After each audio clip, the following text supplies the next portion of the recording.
My name is Kathy Williams. I am the executive director of the three focus schools. Executive director is comparable to a superintendent position, and I have been doing this for about 20 years.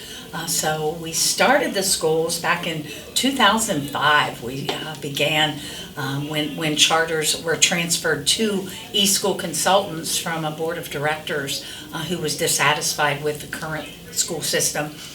And so we bought 3 buildings in a matter of 3 months, loaded them all up with the equipment and got the kids in here, and we began teaching. And if you don't know, the focus schools, we are at-risk schools, or as we like to say, at promise. We deal with kids who, for whatever reason, have not been able to make it in their traditional school. And obviously, there are a lot of those kids. And so, that's how we started this thing and which direction we're going. That's incredible. So when you look, well, let me start with this. Sure. What inspired you to start this school 20 years ago? And I've heard bits and pieces of this story, but I would like for you to kind of give a summary of where you were at that time, what it was that sparked the initial thought, like I want to step into this role. Okay, absolutely. 20 years ago, I was with the Department of Rehab and Corrections. Started out as a parole officer. And for those who don't know, parole is different than probation. You're dealing with folks that come out of prison, so they've done a crime that warranted their going to prison. I did the parole officer deal for several years, then I became a supervisor, and then I was promoted to the regional director of the Adult Parole Authority, and I was running 5 counties of state parole. And so, it was a great job. I loved it. I loved working with the clients there. But to be honest, I just got so tired of sending people back to prison. And I would literally have a guy in my back seat, handcuffed, taking him back to prison. And he'd be crying like a baby and saying, "Miss Williams, who's going to give me a chance? I don't even have a high school diploma." And I heard that over and over, and I started to realize that was absolutely true. If our kids don't get a chance to get this high school diploma, they will end up in prison, in jail, or worse, in the morgue. And so I jumped into this when the opportunity presented itself, and it's absolutely true. We're not exaggerating when we say we save lives on a daily basis. We are saving kids from the street life. We're saving them from abuse, from neglect. We're saving our young women from rape situations, and they come to us in so much pain with so much trauma. And how can you not be passionate about saving our young people? And so that's why I still believe so firmly in taking care of every one of these young people when we can. Absolutely. And not to be, I'll just be frank, but one of the things that I love about you is that it's real. When you're speaking from why you started doing what you're doing, it's apparent and it's obvious that it's not you just trying to contrive something to maybe sound like you do care about the community. Like it's a genuine connection and a genuine desire that you have to see improvements within the culture. And so I appreciate that about you. I'm grateful for that. How did you decide on the name and some of the core values that you wanted to implement within the school? Dr. Kalita Music was the brains behind this entire thing. And she's a very, very compassionate woman. Dr. Music began her life in less than desirable conditions in the state of West Virginia as a young child. And she worked very, very hard and progressed and got her college degree and then went on to get her doctorate. And she then and I, when we connected, we realized that we had the roots in hard work and the roots in what people do when they're struggling. And when people are struggling, if they don't see a way out of that struggle, they can sometimes make decisions that will put them in jeopardy. And so we kind of decided, and she's passed this entire thing on to her two children. Christian Music Baxter is our chief financial officer, and Donnie Music is our chief executive officer. And so the three of us then, Donnie, Christian, and myself, we make up the executive team, and we're kind of the ones that, let me explain one thing. Most school districts are built like this, and the superintendent is up here and everybody does the work, and that's the way it's built. And we're built like this. I'm down here, and my job is to help everybody else help the kids. It's a perfect example of being a servant leader. My job is to serve all of the staff members so they can help the kids. And there are times when I directly serve the kids. I'm not better than anybody. Titles don't mean much to us here at Focus.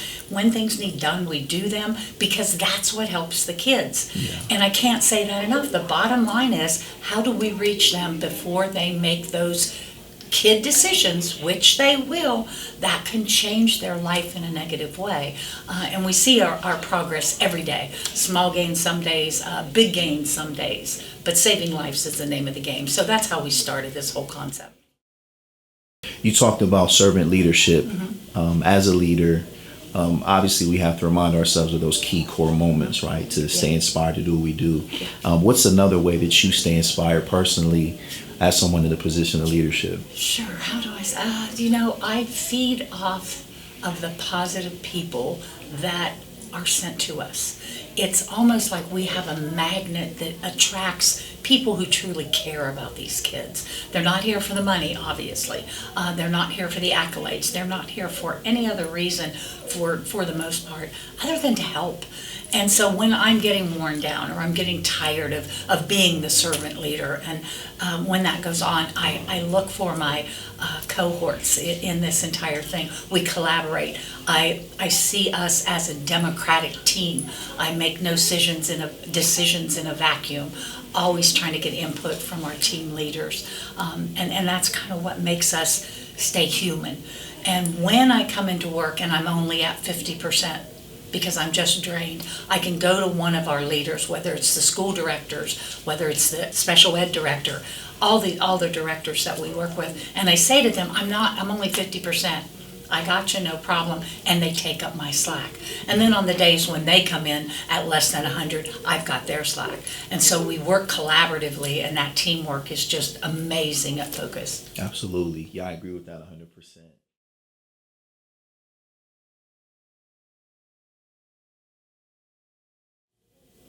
When you've been a part of something from the foundation, it can be hard to let go. Yes, absolutely. How did you know that it was time for you to transition? Very good question. A lot of people keep asking me that. And bottom line is, I think that in our lives, I'm getting up there, I'm 68 years old now.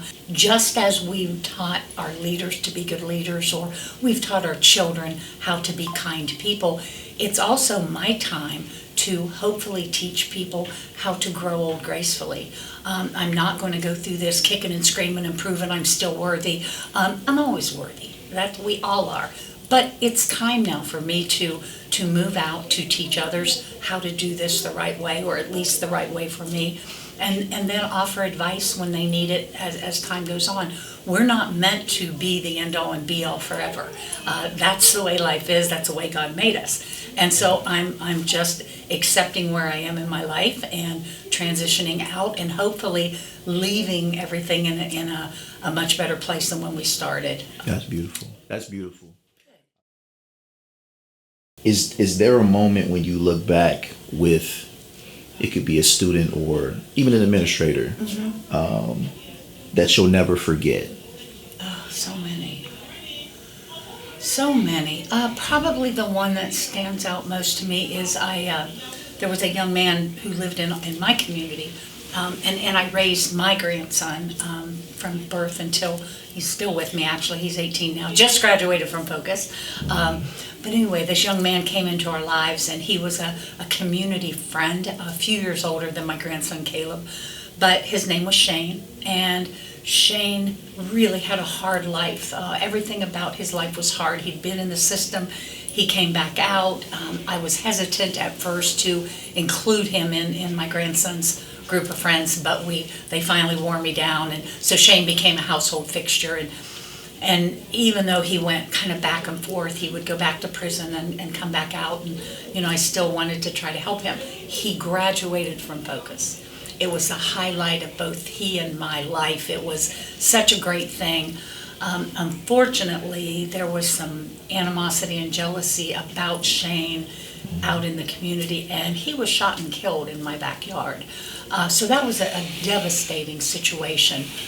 But it doesn't detract from the fact that Shane was on his way up. He did things that people just said he would never do. He graduated from high school when he wasn't supposed to. He was such a kind and loving young man. He didn't know how to hug, and he didn't know how to love people. And we taught him that. And he would start leaving my home saying things like, I love you, I love you. And it was just so impactful. And so then when Shane passed away, the next day, I got a letter in the mail from Columbus State accepting him into Columbus State. And so it was, those are the kind of things, even though he's not with us now, he's very inspirational. And we talk about Shane in such a positive light. And Focus did that for him. The Focus schools did that for him. They allow me to do that with these kids who really need us. When it's all said and done, how do you want to be remembered? Well, I hope that rather than remember me, they remember that the kids need help. But if they have to remember me, I hope it's positive. I hope I left people better than I found them. I hope they knew they could come to me. Even if I had to terminate somebody, I would hug them and tell them good luck and let me help you. Call me if you need anything. I hope they remember that they had a place that they were safe.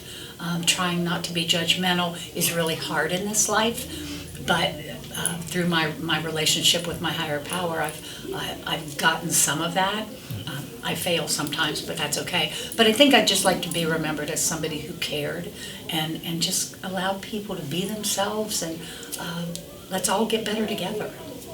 There it is. There it is. Ladies and gentlemen, Miss Kathy Williams, thank you for sitting down with me, Absolutely. for sharing your heart. And I'm grateful for your heart, your desire to serve and to be available for those that need you. I'm grateful to be a part of the family, and I'm grateful that you're one of the people who was foundational for starting this family. So looking forward to connecting again at some point. Hopefully we get at least a couple more in before you transition now. But ladies and gentlemen, Miss Kathy Williams. Thank you so much. Appreciate you.